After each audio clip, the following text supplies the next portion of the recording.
Alright guys, welcome back to the Quigley quote. I wanted to just take a few minutes today to discuss a fairly popular topic, which is the housing crisis in Dublin, in Ireland at the moment.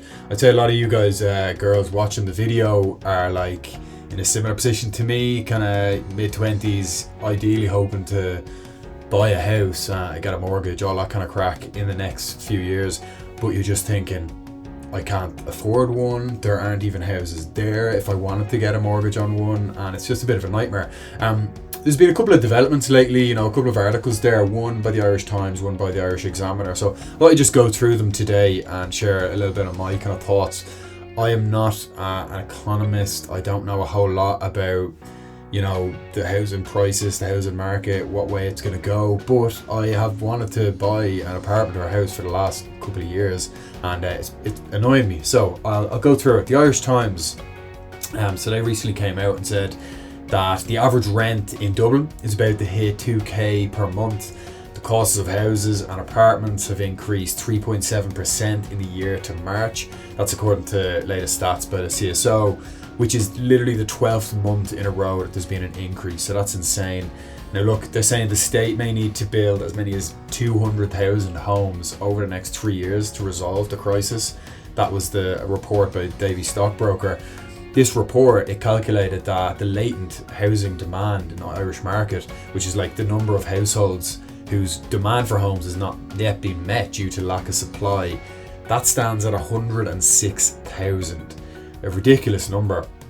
Now the state, they built 21,000 units last year, and they're expected to build roughly the same this year, which is not the worst considering everything with COVID and the effect it's had on construction. But what the report did, it took aim at like blockages in the government's fast track planning process. So 92% of judicial reviews into SHD's strategic housing development since 2018 have resulted in plans being quashed. 92%. It just doesn't make sense. Now, the report also noted a recent legal objection to one specific SHD planning application. It got referred to the European Court of Justice, and this has exposed up to 64k housing units from proceedings. So if those 64 had gone ahead, it would have had a massively positive impact on the economy, but it got quashed again. Now look, another bone of contention according to this Irish Times report, the central bank's strict mortgage lending rules, which Davy described as conservative compared with other countries. You can only borrow 3.5 times annual income. Your commission, if you're in sales like me, is disregarded unless you've been working in the company a couple of years. So, it's a really frustrating place to be in. You might be earning 50 grand a year, you might be earning 60, 70 grand a year, and you can't buy a property more than like 150 grand, which there's barely anything in Ireland, in Dublin anyway, for that price. So it's insane to be earning that amount. Is way more than average. So it just doesn't make any sense at the moment.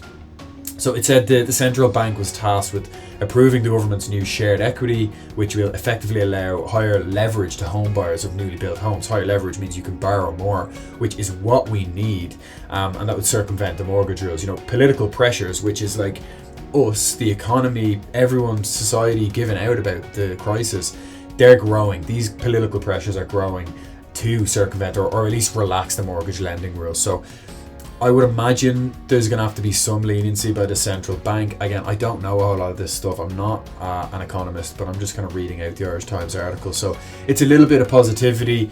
The pressure on property, to have more supply there for people like us and drive down the price, it is there, and we are being heard. So at least that's good.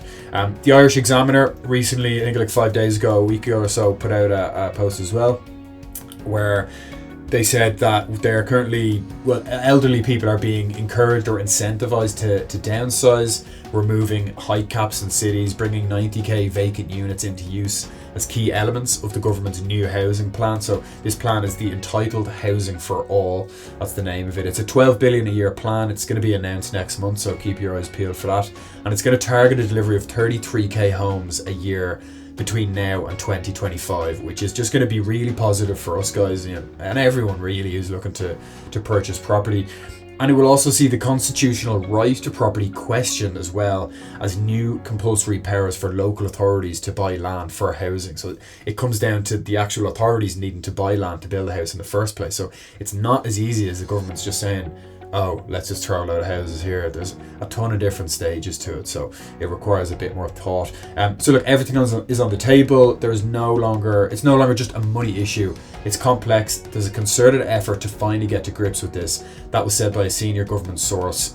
They told the Irish Examiner. So tackling the issue of affordability, it's an ambition of the plan, especially in Dublin, where like affordability is the biggest problem ever. We can't afford it. Like, I could pay $1,000 a month on a mortgage, but the banks don't see that, and the banks don't recognise that, so it's just an absolute nightmare. There's a concern that, like, what's currently planned, it's going to leave homes beyond the reach of many low-paid workers as well. There could be a ton of homes, but if the banks still aren't lending, the supply increase isn't going to benefit us. It's not going to benefit the low-income people, but it's going to benefit the investors, the REITs, the people who are investing in these properties just to rent them out, and so it could actually exacerbate the problem. So in Dublin, the median price for a new home is €400,000, which is ridiculous, and that would require a household income of over $100,000 to access the appropriate mortgage. That does not make any sense. And like, just for context, like a $400,000 mortgage, what would that be? Like maybe $1,000, maybe $1,500 a month or something. It's going to depend on how long the mortgage is and the interest rates and everything, but it's not going to be a ridiculous amount. It's not going to be more than what people are paying for rent on much lower than $100K a year salary. So it's just insane. Now, the government's objective is to achieve a purchase price in the range of $250 to $325K, which is, it's lower, but just that alone, it won't help. Like, we need the restrictions on lending to ease as well. So it's a two-pronged approach, and that's why it's so frustrating for everyone involved.